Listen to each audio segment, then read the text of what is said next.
अस्सलाम वालेकुम students, hope you all are fine. Welcome to my channel. Students, आज हम करेंगे unit 4 partial fractions. So first exercise है हमारे पास 4.1। क्वेश्चन नंबर 1 है हमारे पास 7x minus 9 over x plus 1 into x minus 3।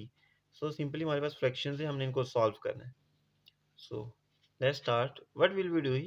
Simply हमारे पास फ्रैक्शन है 7x minus 9 over x plus 1 into x minus 3।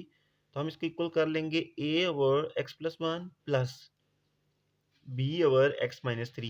Denominator पे हमारे पास दो टर्म्स थे, हमने इनको दोनों के ऊपर इसको डिवाइड कर लिया, सेपरेट कर लिया। Now multiplying by x plus 1 into x minus 3 on both side, ताकि हमारे पास ये फ्रैक्शन क्या आ जाए, कट ऑफ हो जाए, खत्म हो जाए।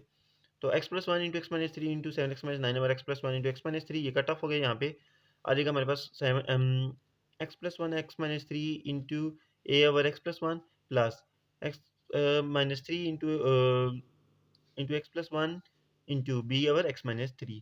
तो कट ऑफ हो जाएगा यहाँ पे x plus one x minus three. तो हमारे पास पीछे बच जाएगा 7x minus 9 into a into x minus 3 plus b into x plus 1।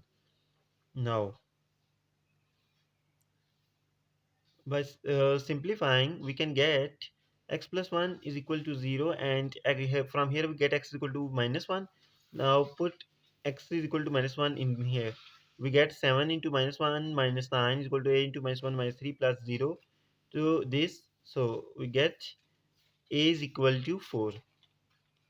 Now we have another factor, x minus 3 is equal to 0, and from here we get x is equal to 3. Now put x is equal to 3 in this equation. We get 21 minus 9 into a 3 minus 3 plus b into 3 plus 1।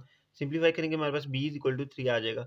Now put the value of a and b in this 7x minus 9 over x plus 1 into x minus 3 is equal to, ये हमारे पास आना है a over x plus 1, तो यहाँ पे आ गया एक value हमारे पास 4 है, ये 4 over x plus 1 plus b के हमारे पास 3 over x minus 3। So question 1 उसके बाद कंप्लीट। होपफुली आपको समझ आ गया होगा। If you have any doubt you can ask in comment section. Thank you. Please like share and subscribe my YouTube channel. Thank you.